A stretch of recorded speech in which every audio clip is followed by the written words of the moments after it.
अस्सलाम वालेकुम dear student. तो अभी हम सीखेंगे कंस्ट्रक्शन ऑफ जीनोमिक लाइब्रेरीज। तो आपको पता ही है ह्यूमन जीनोम्स के अंदर अराउंड 25,000 जीन्स होती हैं, ठीक है। Among the 3 billion base pairs of DNA in the genome. तो ये बहुत बड़ा जीनोम होता है ह्यूमंस का। तो उसमें 25,000 जीन्स होते हैं और ये सिर्फ 5% बना रहा होता है। ये सिर्फ 5% बना रहा होता है। तो इस सारे जीनोम को हमें अगर स्टडी करना है तो पहले डीएनए को हमें सेपरेट करना पड़ता है, ठीक है। फिर उसकी कटिंग करनी पड़ती है, फिर उसकी वेक्टर के अंदर डाल के बैक्टीरिया के अंदर डाल के उसकी मल्टीपल कापी बनाई जाती है। तो जब एक कापी बन जाती है किसी जीन की, उसको हम क्लोन कहते हैं, ठीक है। जीनोमिक लाइब्रेरी क्या होती है? ये genomic library is a collection of bacteria which have been genetically engineered to hold the entire DNA of an organism, ठीक है।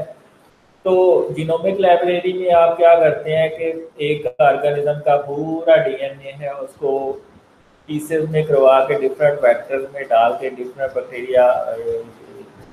बैक्टीरियल स्पीशीज के अंदर डाल के उसको आप क्या करवा लेते हैं, उसकी मल्टीपल कापीज बनवा लेते हैं। तो इसमें वेक्टर डिफरेंट हो सकते हैं, लेकिन जो आपका होस्ट है वो सेम हो सकता है, लाइक इक्वल, ठीक है। A genomic library is a collection of genes और DNA sequences created using molecular cloning. Cloning की टेक्निक आप लगाते हैं। ये लाइब्रेरीज हम कंस्ट्रक्ट करते हैं using the clones of bacteria and yeast, ठीक है। और इसमें हम फॉरेन डीएनए को वेक्टर में डाल के ट्रांसफर करते हैं, ठीक है। तो इसमें मोस्टली जो वेक्टर यूज होते हैं वो बैक्टीरियोफाज है, प्लाज्मिड है, लैम्डा फेज है, प्लास्मिड्स है, यीस्ट आर्टिफिशियल क्रोमोसोम है और बहुत से दूसरे वेक्टर्स हैं। तो इसमें करते क्या है हम, ये जो आपका ह्यूमन डीएनए है इसको आपने रिस्ट्रिक्शन लगा के कट करा लिया, फिर इसको वेक्टर में डाल दिया। वेक्टर में डालने के बाद आप उसको बैक्टीरियल होस्टल में डाल के उसकी मल्टीपल कापीज क्लोन बनाते हैं। तो आपको बताइए डीएनए लाइब्रेरी दो तरह की होती है। जीनोमिक लाइब्रेरी का एक डिसएडवांटेज है कि इसमें क्रोनिक सीक्वेंस भी यूज होती हैं। Genomic library contain DNA fragment representing the entire genome of an organism. और कम्प्लीमेंट्री डीएनए लाइब्रेरी कौन सी होती है? जो कि मैसेंजर आरएनए से डीएनए बना होता है। क्योंकि मैसेंजर आरएनए की सीक्वेंस जो है वो डीएनए से मैच कर रही होती है, तो रिवर्स ट्रांसक्रिप्टेज यूज करके हम जो है वो कम्प्लीमेंट्री डीएनए बनाते हैं। और वो कम्प्लीमेंट्री डीएनए के फिर कट लगाते हैं रिस्ट्रिक्शन एंजाइम यूज करके, और वो रिस्ट्रिक्शन एंजाइम कट लगाते हैं एक स्पेसिफिक पोजीशन पे, और उसको फिर हम वेक्टर में डालते हैं, ठीक है। और वो वेक्टर फिर मल्टीपल कापी बनाते हैं। इसका फायदा क्या होता है कम्प्लीमेंट्री डीएनए लाइब्रेरी का? इसमें क्रोनिक सीक्वेंस नहीं होती।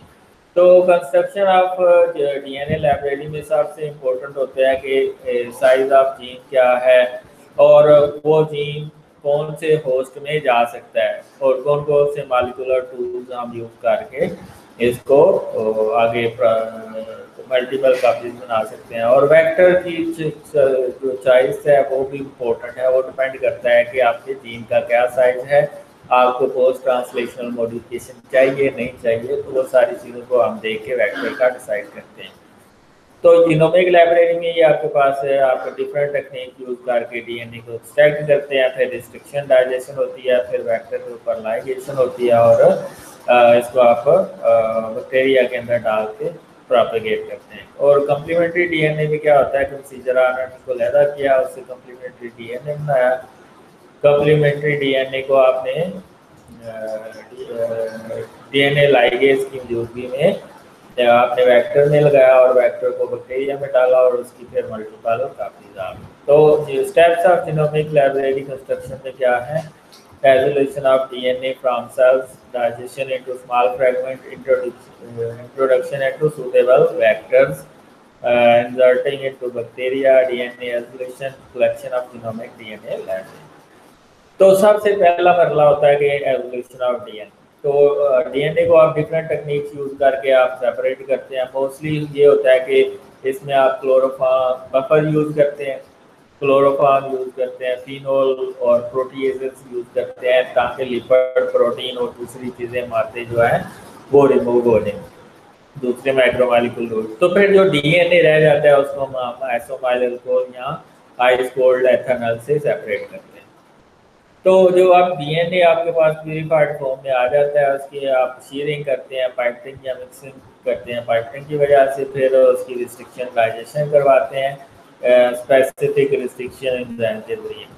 तो उससे आपके पास एक रिक्वायर्ड लेंथ के फ्रेगमेंट्स आ जाते हैं। तो उस फ्रेगमेंट में एक लेंथ होती है, तो वो लेंथ हर फ्रेगमेंट की एक दूसरे के से डिफरेंट होगी। तो वो जो लेंथ है वो एक पर्टिकुलर वेक्टर ही ले सकता है। तो हर वेक्टर के लिए एक डिफरेंट जो जीन ऑफ इंटरेस्ट का फ्रेगमेंट है वो इंसर्ट होता है, और उसको हम फिर होस्ट के अंदर उसकी मल्टीपल कापीज बनाते हैं।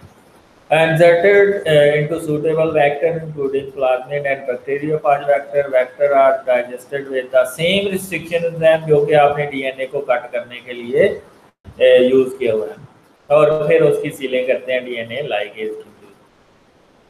ठीक है, फिर आप डिफरेंट तकनीक यूज करके उसको बैक्टीरिया के अंदर डाल देते हैं। Inserted into host bacterium the microbes are grown. ये टेक्निक जो है कि किस तरह आप फैक्टर को डालते हैं, ये मेरा लेक्चर है, उसको आप देख सकते हैं।